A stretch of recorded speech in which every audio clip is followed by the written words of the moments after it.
This is a Lucid Air, and it's a new electric car. Although that's understating it a bit because this is pretty impressive. It has around 1,000 horsepower. It'll do 0 to 60 in 2.4 seconds, and it'll go more than 500 miles on a single charge, which is a huge deal.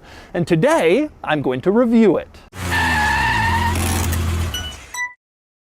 Before I get started, be sure to check out Cars and Bids, which is my enthusiast car auction website for cool cars from the modern era, now with free listings. You can list your car for free and auction it on Cars and Bids. And we've had some great sales recently, including this square-body Chevy Suburban, which brought over $20,000, this Mercedes G-Wagon, which sold for just under $160,000, and this fantastic Ram TRX, which sold for just over $90,000.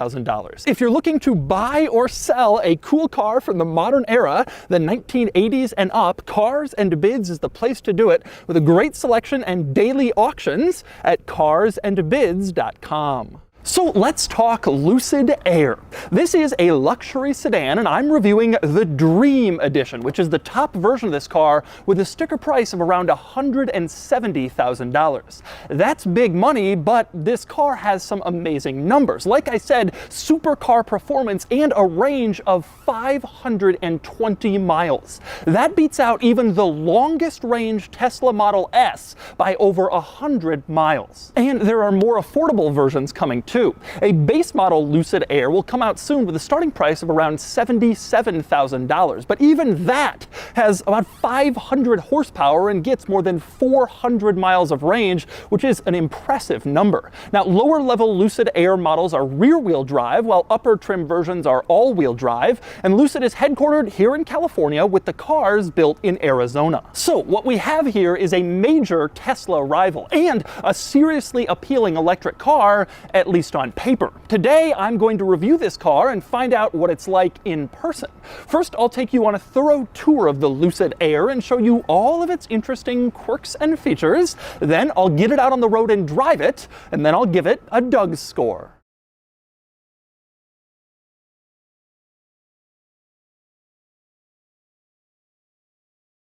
All right, I'm going to start the quirks and features of the Lucid Air with getting in. Now, you walk up to this car and you can unlock it with a smartphone app, of course. That's pretty common with cars like this, but there's also a key, and it is cool. Look at this thing. It's almost like a blade or a boomerang, and on the front, it merely says Lucid, nothing else. Now, you flip it over and you can see three little diagrams. There's a lock with one dot underneath, and then an unlock with two dots underneath, and then like a trunk open and a line underneath. That's there to tell you in the simplest terms possible how to use the key fob. If you press the top of it once, it will lock, hence one dot under the lock button. If you press the top of it twice, it will unlock, hence two dots under unlock. And if you hold it down, that will open the front trunk, hence the line symbolizing holding it down under the trunk.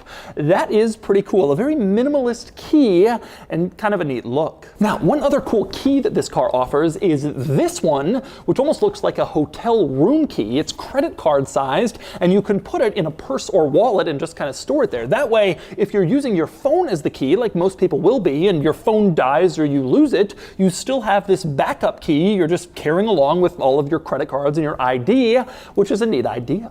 But anyway, you unlock the Lucid Air and you can see the door handles pop out from the doors. Normally they're sort of flush with the doors for a cool look and better aero, but when the doors are unlocked, they pop out, you reach under, pull on the door handle, and you can open up the door and climb inside. When you get in here, you are greeted by a fairly simple, modern-looking two-tone interior with some very interesting quirks and features. So let's go through them. Starting with probably the biggest quirk that you notice when you first climb in, and that would be the glass. The windshield is one uninterrupted piece going from the top of the hood like a normal car all the way over your head and above the seats in front. One big piece of glass here. Tesla does something similar to this, but not as large of a panel. This really has the effect of making it seem like a massive open air feel in this interior.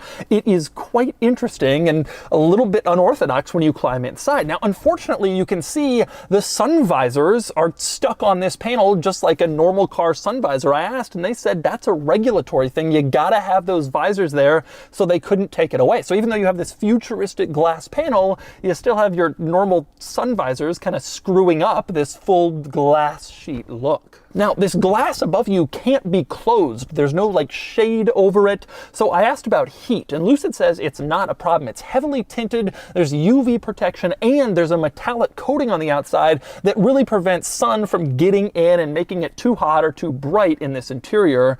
But it does feel very open and airy in here with this glass. But anyway, the next thing you notice when you get in this car is there are a lot of screens in here. Now, most of the screens are mounted on this sort of floating pod that sits above the dashboard. And you can see it really is floating. It only mounts in this spot right above the steering wheel. Otherwise, it's sort of just hanging there over the dashboard, which is kind of a cool look, this sort of floating screen design. Now, this floating pod is really made up of 3 separate screens. To the left, you have one screen that just has basic vehicle functions and controls. What would normally be buttons in regular cars is on this screen. So like a lock and unlock button, your headlight controls, your wiper controls, defroster, that sort of thing. Just a fairly simple pad of buttons off to your left. Now, directly in front of you on this floating screen, you have your gauge cluster, which gives the basics that you would expect when you're driving along. Gives you your speed, obviously, and it shows your current charge percentage and like a trip odometer, and it gives you like warning lights, your headlights, your parking brake lights, shows you which gear you're in, your odometer,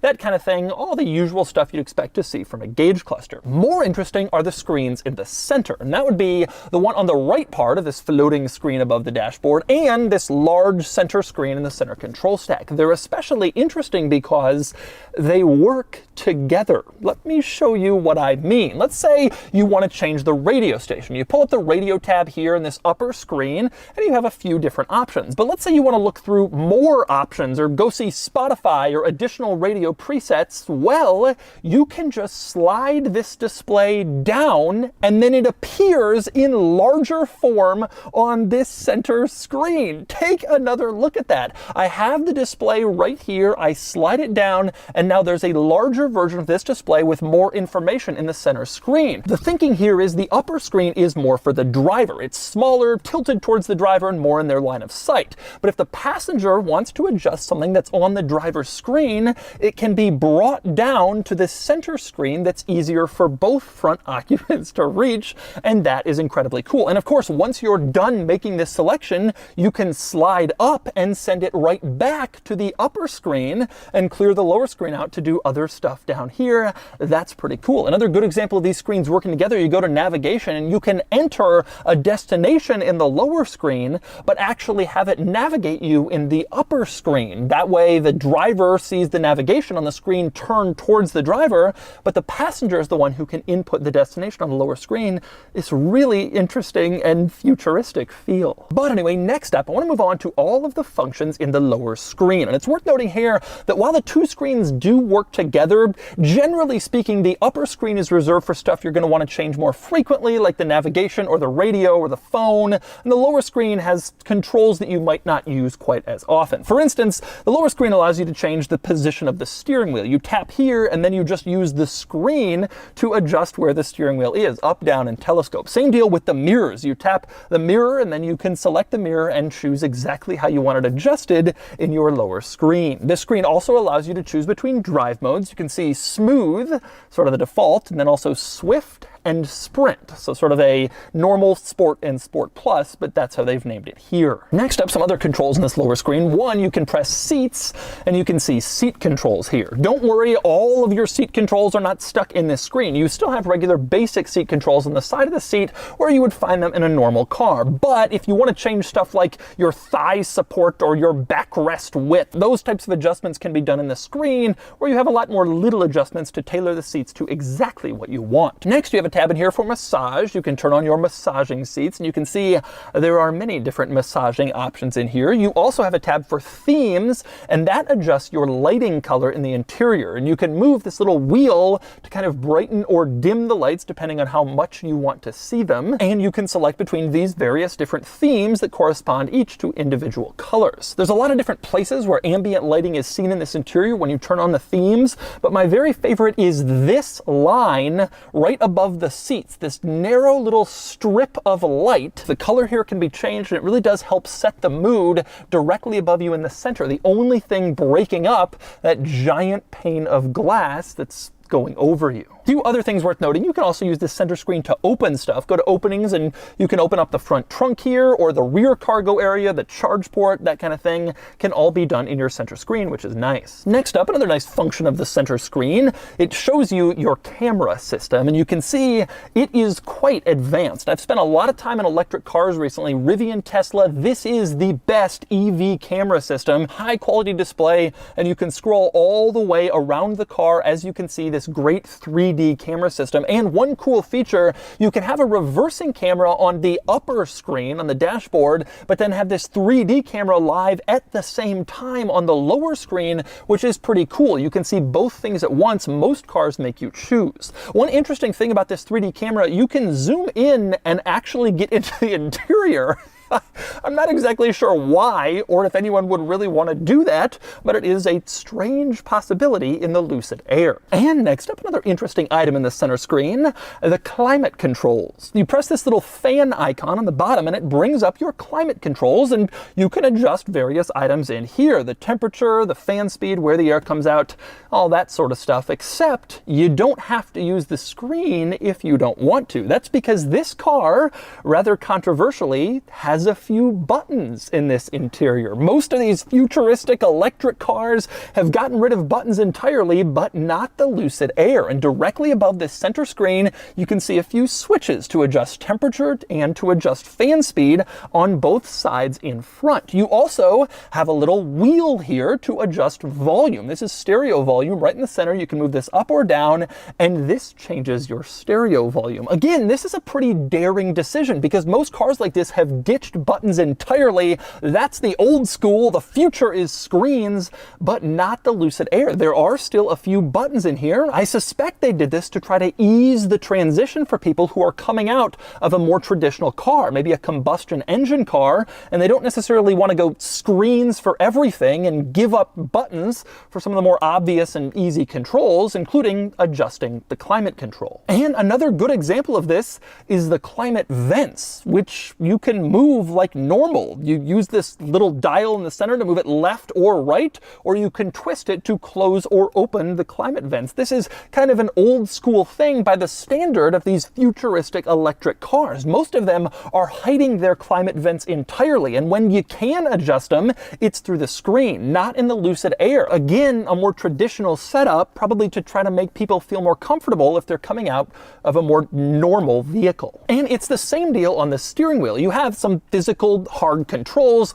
although in this car they're a little bit unorthodox. On the left side of the steering wheel you have the controls for this car's cruise control system, which is called Dream Drive, and the buttons on the bottom are fairly straightforward. The dial on the top is a little weird. You can see it kind of juts out. That adjusts your following distance from the car in front of you when you're using the Dream Drive system. Over on the right, these controls are for audio. You can see next track, previous track, a microphone, and the little dial that adjusts your volume control from the steering wheel, which is kind of interesting, some strange controls. And next up, behind the steering wheel, you have two stalks coming off, which are fairly standard. On the right, you have your gear selector to go into reverse, neutral, drive, park, etc. On the left, you have your turn signal stalk, although I noticed one little annoyance here. At the end of the turn signal stalk, you press to turn on the wipers, and so if you're going to put on your turn signal at just the right angle, you can catch that and the wipers go on.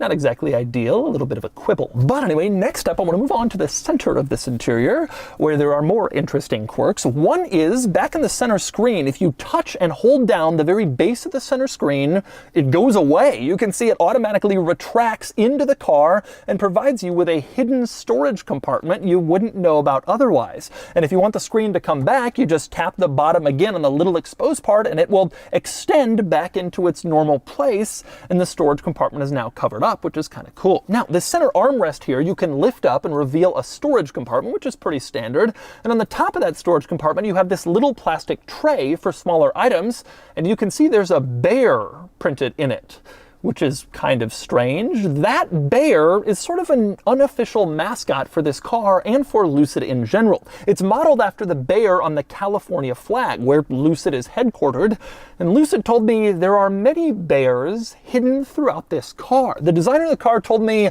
around a dozen, but I don't remember, which is the worst thing to say to me, someone who's obsessed with little details, because then I started looking for bears. And I found quite a few. You can see bears in the backs of the front seats, this little metal piece, driver and passenger. There's a couple more. And you can also see a bear right here at the top of the instrument panel, looking in from the windshield, a little hidden bear Easter egg. Maybe my favorite use of the bear, though, is when you go into launch control, the bear appears in your gauge cluster screen with a flag letting you know that launch control is ready and has been initialized, and that is a really cool touch and a nice little Easter egg. More on launch control later when I drive this car. But those are your bears, and I'm probably missing some. There's probably more hidden throughout this interior, which is kind of a cool little thought. But anyway, back to the center console. One rather interesting quirk here, you can see the center console lid is this nice piece of light wood. Looks good, feels good, and you can roll it back. When you do that, I'm not exactly sure where it goes. It's almost like a magic trick, because it isn't like ribbed where there are little sections to make it clear that it rolls up. It just sort of disappears. One large flat panel just gone, poof, which is obviously kind of an interesting quirk. But anyway, below this magic panel, you can see some cool stuff in here. A couple of wireless cell phone chargers, which are obviously going to come in handy. And this is also where your cup holders are located, underneath your magic panel in the center. And next up, a few other quirky interior details. One is the door handle to get out. You can see on the door panel this black piece that operates like a trigger. You pull it back and that pops the door open, which is a really cool touch. Take another look. You pull on it like a trigger and that opens the door. Definitely an unorthodox way to think about door opening, but I must say that I like it. Also worth noting in this interior, on the ceiling in the center, is this little alien looking symbol. 3 lines with dots at the end. There's been some speculation about what that is, and I can confirm it's a microphone. It's the interior cabin microphone for Bluetooth. That's all it is. It does have kind of an interesting look, and there's another one behind the rear view mirror in the front, but it's not some weird, crazy thing. It's just a microphone. And finally, before I move on from the front of the Lucid Air, I want to talk over interior materials. Very nice in here, very luxurious, although it's not quite on the standard of the very top luxury sedans. The BMW 7 Series, the Mercedes S-Class generally have a more luxurious use of materials. Softer leather, nicer trim, aluminum, just a little bit nicer. Now, the Lucid Air makes up for that in other ways. Performance, obviously, technology, the electric range, that sort of thing. So there are some trade-offs, but in terms of overall interior quality, very nice in here, very nice materials, but not quite the Mercedes-Benz S-Class or an Audi A8, sort of the standard bearers of luxury in this segment. But next up, we move on to the back seat, where you can see a major advantage that the Lucid Air has over some of these established rivals, and that would be interior room. Check this out. The Lucid Air is only as long as a BMW 5 Series, but the interior space is longer than in a Mercedes S-Class. So there is an enormous amount of room back here. You have Mercedes S-Class levels of interior space. I can lie down and stretch out, and you just can't do that in a 5 Series. It's quite impressive, and the reason for that is packaging. Ultimately, an electric car doesn't have a giant engine up front, and it just doesn't need to devote that much overall space to powertrain, and Lucid has made some other advancements in its powertrain system to make them even smaller and maximize interior room, and you can really tell that when you're sitting back here. There's just a lot of space. Also worth noting, in terms of interior space, this is the Dream Edition model, the top trim level with the biggest battery possible. But if you get a lower level model with a smaller battery, you actually get more leg room, more foot room in the back. You can see here in the Dream Edition a flat floor because the bottom of this car is all battery. But they've designed this car so that when you get the small battery, the part that is removed is right under the floor. You can see it here. There's actually more depth to the floor and thus more room for your feet and your legs. So if you get the small battery, you do get a benefit in even more rear seat room, which is a cool idea. But anyway, other interesting quirks of the rear seat in this car. For one, when you climb inside, once again, a giant glass panel overhead. Unfortunately, it cannot connect to the front glass panel. You can't just have one massive piece of glass because this bar here in the center is very important. One, for structural rigidity, but also, Lucid told me, because there's like antennas in here at the top of the car, which makes sense. And so you have big glass panels, but not just one huge one, unfortunately. Other interesting items in the rear seat, a few of them in the center console area. For one, you got a little storage compartment here. You pull on this latch, pop it open, you can stick stuff in there, and mounted on the outside of the storage compartment, you can see a couple of charge points for devices, which is nice. You also have a screen back here, which you can use to put up the sunshade or put it back and down. You just tap this, and the sunshade in back goes up or down, which is nice. And you can control the rear seat climate controls back here. You can change the temperature, the fan speed, that sort of thing. You can also use this center screen to turn on the heated seats, which is kind of weird because you have heated seat buttons right next to the screen. So you can turn on the seat there and then turn it off an inch away. That seems a little repetitive and strange, but you do have a center heated seat control integrated in the screen, which you don't have outside of it, so it's useful for that. Finally, one other rather interesting rear seat quirk: the rear seats are a different color from the front seats. You can see the front seats are darker, this like dark gray.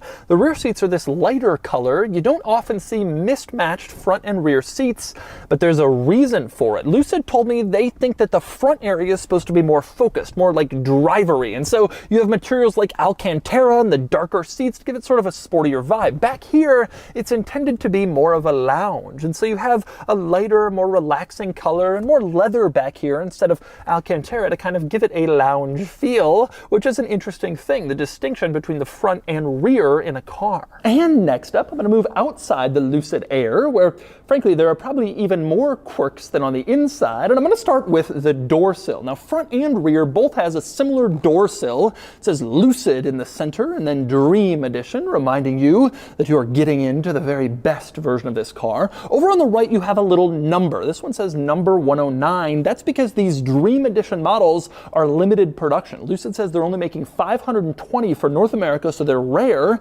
and this is one of the rare ones. Now, over to the left in the door sill is probably the most unusual part. It says Santa Monica, California, and gives coordinates. That's because this car has the Santa Monica interior. Each of Lucid's interiors are named after a specific spot in California at a specific time. So this one is intended to correspond to Santa Monica at these exact coordinates early in the morning when everything's kind of gray, and they've taken those colors and put them in this interior. All of the other interiors also have specific coordinates and places and times that they're matched to California that explains why they got the colors that they did. And this is the Santa Monica. But amazingly, perhaps, that isn't the quirkiest thing on the outside of this car. Next, I want to talk about the general design and style of this car. Lucid says they want to kind of reinvent the sedan, and I have to say, it looks like that. It looks like a futuristic concept on what a sedan would be. Certainly distinctive,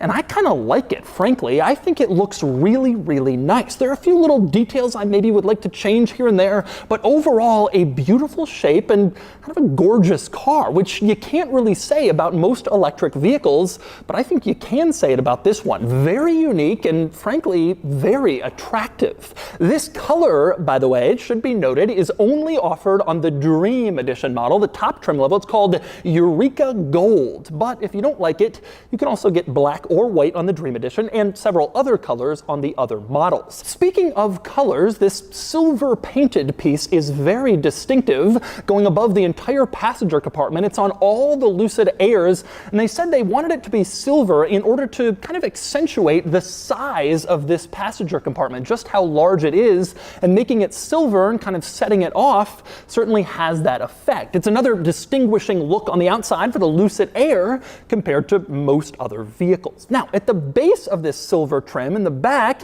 you can see it says Air, which is of course the name of this car, and it also says the trim level that you've chosen. So this one says Dream Edition. You can see this touring model says Touring. Your trim level is printed on this little panel at the back of the silver trim. And next up, since we're talking unusual exterior details, let's come around to the back and let's talk taillight. You have this massive taillight going around the entire rear of the car, and it's huge. One unbroken piece of taillight, which is very different from most cars that have little separations and cuts for trunk openings. Not here. Lucid tells me this is, they think, the largest single panel taillight in the business. And when you look into it, it's kind of cool. A little difficult to see from directly behind, but if you kind of get down, you can see these thin strips of taillight going across the entire thing, adding kind of a cool effect to the whole light. And speaking of cool effects, one interesting item with this taillight, it's very thin, as you can see. That's especially well demonstrated with the turn signal on. You can see it here sweeping across the rear, just this little thin line of turn signal. Doesn't have to be massive and blocky anymore. That's the magic of LEDs and their brightness. Now, next up, something I hadn't realized, this car isn't a hatchback. Despite the kind of teardrop shape and this far back rear window, this is a regular trunk back here. You can see I pop it open and it is indeed a normal trunk. Although, to be honest, it's not exactly normal. For one thing, it has a massively wide opening, as you can see, stretching basically the entire width of the car, so you can stick wide items in here if you want. That's a little unorthodox, although it helps to compensate for the fact that this trunk isn't really all that huge. As you can see, it's not incredibly deep. They wanted to save that space for the passenger compartment, but there is more space in here than you think, because this little carpeted panel at the bottom, you can lift it up and you see a whole other compartment, quite large, where you can stick stuff if you want to, or where you can keep it separate from anything else you might have in the trunk. Now, you also have another little compartment over on the side with the same effect. You lift up this piece of the floor and you have more storage down here for smaller items if you don't want them rolling around. Over on the other side of the trunk, you can see in that same area, this bag contains the charging cables. It is perfectly sized in order to fit into this little area in the trunk, so it looks good, and so it's not rolling around while you're driving. It has a little home. But probably the most distinctive item in the trunk of this car is the brake lights. There are brake lights in the trunk. As you can see, they're on right now. Kind of strange. That is regulatory, because you put the trunk up in this car, the government has a regulation saying that brake lights cannot be on a piece of movable bodywork. Well, this car's brake lights are, so there has to be a second set that turns on when the trunk is up, and you can see these do that. That way, if you're hauling some giant load of lumber with your trunk up, you still have visible brake lights and turn signals. And you can see it does include the turn signals. Put them on with the trunk up and these little brake lights become turn signals. They have to by regulation. But when you close the trunk, these little auxiliary brake lights are superseded by the regular brake lights, which take effect again. Now, if you're like me, you're probably wondering why? Why is this a trunk and not a hatchback? All these other electric cars are hatchbacks. The Tesla Model S, the Mercedes-Benz EQS, but this has a trunk. I asked Lucid and they told me there are a few reasons having to do with luxury and with performance. For luxury, it's all about sounds. If you have the passenger compartment open to the cargo area, you just get more rattling, and it's just harder to make an enclosed area that's quiet like you can get with a sedan. As for performance, it turns out that this little bar here at the base of the windshield going across the car is really important for rigidity. It helps the car feel tighter and thus steer and handle a little bit better. And Lucid just decided it was worth the trade-off to go with a trunk and add those benefits to luxury and handling rather than have a hatchback. And next up, we move on to another distinctive item outside, this time on the side of the car, and that would be the wheels. You can see they have this very flat profile, obviously for aerodynamics to allow air to pass right over them, but if you don't like it, these black panels come off. These black plastic panels can be removed separately of the wheel if you think that makes it look better. Obviously, keeping them in place will improve your aerodynamics and thus your range, but you can pull them off if you want to, if you prefer the wheel design that way. Very strange, never seen that before. Also, another item worth noting on the side of the car, roof racks. There's a giant glass panel over the whole thing, but you can still mount roof racks. These little panels will pop out, and Lucid will sell an accessory roof rack that allows you to put skis or bikes or whatever you want on the top of the car, even in spite of that giant glass panel. The charge port is also on the side of the car, on the driver's side in front, as you can see. And to open it, it's pretty easy. Just tap, and it opens right up, and that's where you charge the car. When you want to close it, just sort of press it a little bit from the bottom and it closes right up. Of course, you can also open or close the charge port using various other controls in the car, on your phone, whatever, or you can just tap it if you want. And finally, we move on to the front of the Lucid Air. There is a lot more to cover up here. One is obviously lighting. You can see, just like in back, a light bar going across the entire front end, a little strip of light, which looks very cool. And the brand name is lit up here as well. Lucid, lighting up to tell you exactly what this car is. Very futuristic and very distinctive. Also notable with lighting up here, the turn signals you can see are vertical at the sides of the front bumper, sort of perpendicular to the light bar going across the front, which is kind of an interesting touch. Now, also interesting in this vicinity, around the turn signals, you can see there's a little inlet here for air. Air is channeled through here behind the turn signal, and it comes out at the back of the bumper in front of the wheel well, and that helps this car's aerodynamics. That particular air channel, not that uncommon for a lot of cars, but the Lucid Air also has another rather unusual one. Air comes in directly above the headlights here, and it goes out in this opening in the hood. Air passes directly through this spot above the headlights, through the hood, and out on the top, again improving the airflow and aerodynamics around this car.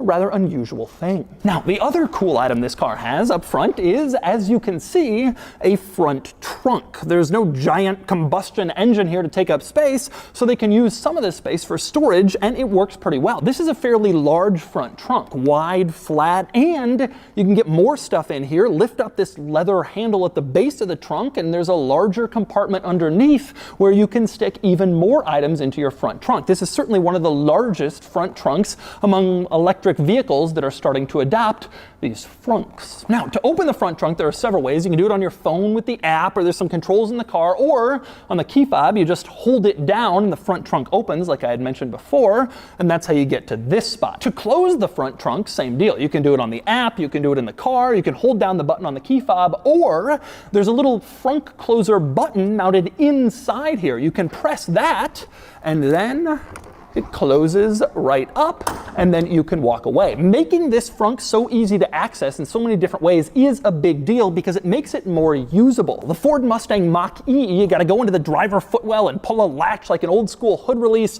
Nobody's really gonna do that, but integrated into your app or on the key fob makes it pretty easy to get in here and store stuff. And so that's a thorough tour of the quirks and features of the Lucid Air. Now it's time to get it out on the road and see how it drives. All right, driving the Lucid Air. I remember the first time I heard about this car, some of the first times I thought it's kind of vaporware, don't really care, whatever. But then I started hearing some numbers and I started seeing some images, and your mind starts to change. And then over the last few months, I'm like, I really have to review this thing.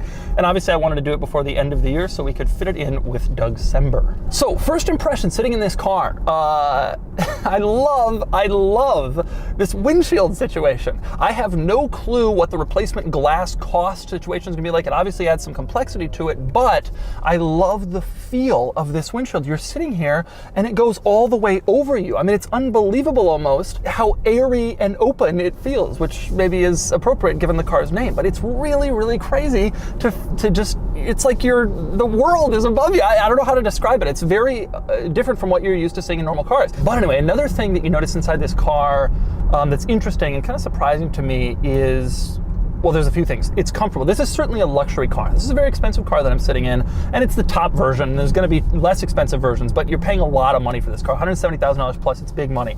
And so you obviously have a lot of expectations. Performance levels, one, range, you get all that stuff, technology, but at this price point, you're also gonna want like a seriously nice luxury car, and I'm surprised at just how much it is like that. I love Tesla. I love the Model S. I think it's a fantastic car, I really do, but it's not the most luxurious vehicle. Now, it's not this expensive. This car is more expensive than that. But if you're gonna pay a lot more than Tesla, you're gonna want more luxury and the feel of luxury, and this car delivers that surprisingly. For one thing, there's not a lot of noise sitting in this car associated with this car. I'm especially surprised by tire noise. I'm not hearing all that much tire noise, and I say that's surprising because when you're in an electric car, there's no engine noise to kind of drown out some of the other sounds that are going on around you, and so it's a little, usually you hear hear more tire noise and more wind noise in electric cars. I don't really feel that here, which is important for a vehicle that's really positioning itself at kind of the high end of the luxury car realm. You also do have a very comfortable ride, also a little bit surprising given the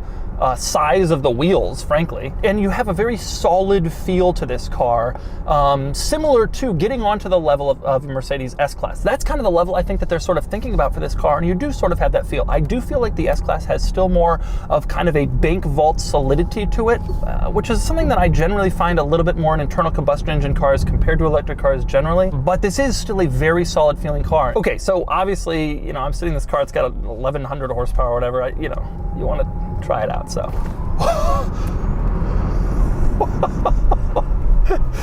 Holy crap.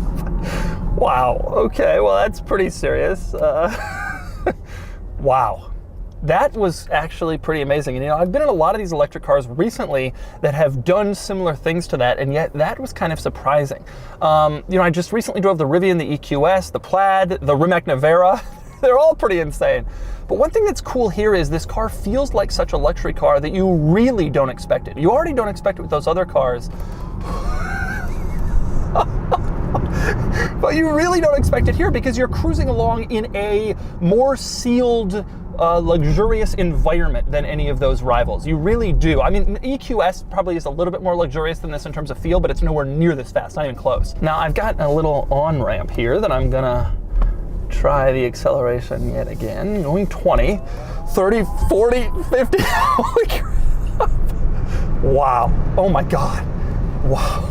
This car is incredibly fast, but I am taken by the fact, now I'm sitting on the freeway and it feels very stable. And I think one cool thing that this car, one differentiator it's gonna have is a sort of a solid, stable feel and that performance. That's something that Rivian doesn't quite offer. It's certainly something that Tesla doesn't quite offer. Now, something else I'm a little surprised by, just going through a little bit of cornering here, the steering is pretty strong. For one thing, it's a lot more precise than I would expect in a vehicle like this. It's not sports car precision, but you're not going to get that. I mean, the car's heavy and it's a big sedan. They're not really looking for that. But it does steer quickly. The steering is surprisingly quick. Definitely feels quicker than an S-Class in terms of steering. Even an AMG S-Class, it has more of a kind of sporty feel to it. Then you consider the fact that this car has a 500+ mile range, and that to me is one of the really, really huge benefits here. I drive across the country very frequently, and you never see electric cars on the road out there. It's annoying to have to stop that often. Once you get the range to start to get to a point of 500, 600 miles, you can't really make any more excuses. Oh, here's why I don't have an electric car. That's a number that most rational people are going to be kind of maxing out or charging once or in a full day of driving. That seems fairly reasonable. I'm going to try launch control in this car and we'll just see what it's like. Whoa! Oh my God!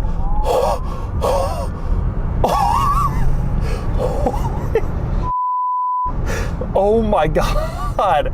Wow, that is insane. This car is very, very fast when you're just cruising around, but doing launch control is a whole other world of insane. Wow, that was wild. Now, probably takes like 10 miles of range or something just to do that, but it is worth it periodically. I cannot believe that. That feels as fast as the fastest anything I've reviewed. I've done Taycan Turbo S. That was insane. I did Plaid. Honestly, I mean, Plaid is faster. We know that based on the times, but this feels just as quick as Plaid.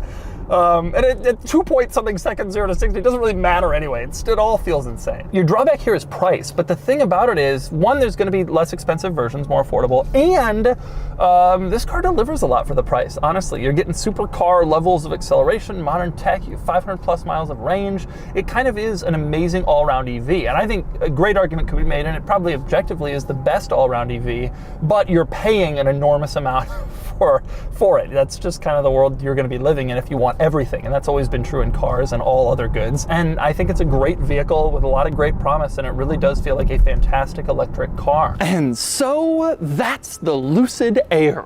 Lucid is a startup brand that not many people have ever heard of, but frankly, that was Tesla 10 years ago, and this car has some amazing promise. There's fantastic technology, beautiful styling, incredible range, great luxury. There really is a lot to love here.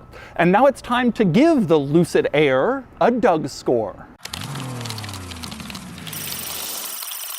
And the Doug score is here, 73 out of 100, which places the Lucid Air among the very best cars I've ever reviewed. It's tied with the Tesla Model S Plaid and a point ahead of the Porsche Taycan Turbo S. Interestingly though, the three cars are quite different. The Taycan is more of a performance car, the Lucid is more of a luxury car, and the Plaid is sort of in between. The Taycan is the most engaging to drive in this crew, while the Lucid is certainly the nicest, but the Plaid is probably the best value. For the next few years, people are going to ask me which of these they should get, and the answer is that it depends what you want. If you want luxury, get the Lucid, and if you want driving excitement, get the Taycan. The Plaid is sort of a neat middle ground if you can't decide. All three give me hope that the future of electric cars is far more exciting than it once seemed.